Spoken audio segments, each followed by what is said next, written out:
Marriage, at least for me, was built on the idea of partnership. I believed it meant showing up for each other no matter how rough things got. But apparently, my wife Emily had a different definition.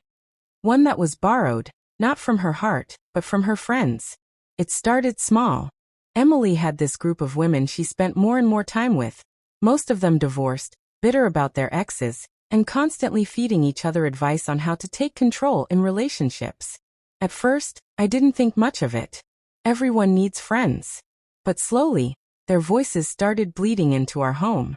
Every disagreement we had, no matter how small, would later be repeated back to me in words that didn't sound like hers. It was like she'd sit with them, take notes, and then come back ready to play out their strategies on me. I could tell she was restless. She'd mention how her friends told her men needed to be taught lessons, that sometimes you had to show your husband he wasn't the center of the universe. I laughed it off, thinking it was just talk. But I didn't realize how deep those seeds had been planted. Then came the breaking point. We'd argued one night, not even about something earth-shattering. I'd been working late all week, trying to keep up with deadlines, and she complained I wasn't giving her enough attention. I admitted I'd been absent, promised to do better, and thought that was the end of it. But the next morning, she was gone. At first, I thought she was just cooling off, maybe staying with a friend for a night. But when a full day passed with no text, no call, no note, just silence, I started to worry. Day 2 turned into 3, then 4. My messages went unread. My calls went straight to voicemail. It wasn't just distance.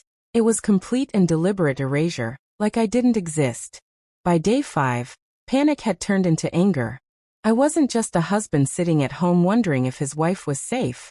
I was a man being treated like a stranger by the person who vowed to stand by me.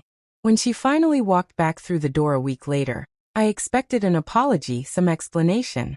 Instead, she was calm, almost smug. She said her friends told her ghosting me would reset the marriage, that disappearing without a word would make me realize her worth. I stood there in disbelief, staring at the woman I loved, wondering how she thought vanishing into thin air was supposed to fix anything. Her words hit me like a punch I never saw coming. Emily stood there, her expression calm, almost rehearsed, as if she had played out this moment in her head 100 times. She said she needed me to feel the absence, that her friends had told her most men only wake up when their wives pull away completely. I wanted to scream, to shake her, to ask how she could treat me like some experiment. But instead I just felt numb. My marriage, my life with her, suddenly looked like a game board, and I was just a pawn moved around by the whispers of people who didn't even know me. I asked her, "Emily, did it work? Do you feel like our marriage is stronger now?" My voice cracked, not from anger, but from heartbreak. She looked at me, shrugged, and said, "At least you know what it feels like to not have me around. Maybe now you'll appreciate me more." Her tone was casual, dismissive, as though the pain she inflicted had been some harmless exercise. She didn't see the nights I spent lying awake, checking my phone every few minutes, imagining the worst. She didn't care that her silence carved out a wound in me that might never fully heal. To her, it was just a strategy. I realized something in that moment. Emily wasn't really listening to her heart anymore. She wasn't even listening to me. She was living in the echo chamber of her friends, women who had already decided men were selfish, unreliable, and incapable of love. And she had allowed their bitterness to poison the well of our marriage. I tried to tell her. I said, "Marriage isn't about disappearing to make a point. It's about fighting together, not playing games to see who cares more." But she laughed, like I was being dramatic, and muttered, "That's exactly what someone scared of losing would say." That laugh cut deeper than her absence. It was as if she'd already chosen sides, and I wasn't on hers. Over the next few days, she carried on like nothing had happened. She cooked dinner, scrolled on her phone, asked about my work. But I couldn't shake the feeling that something between us had shattered. I looked at her and no longer saw the woman I married.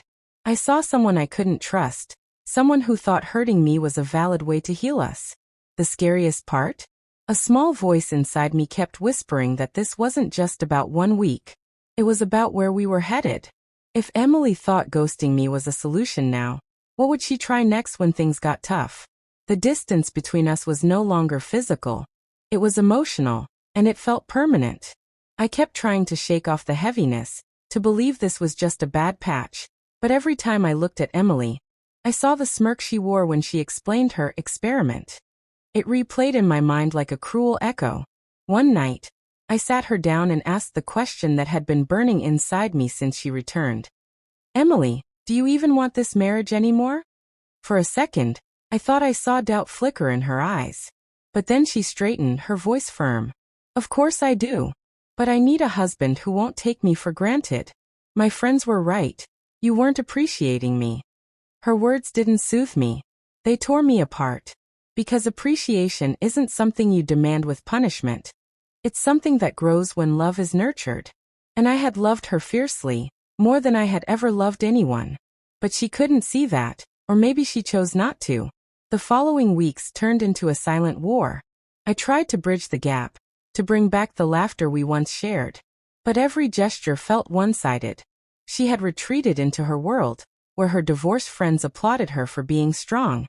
And I was left wondering when marriage stopped being a partnership and became a performance. The breaking point came one evening at dinner.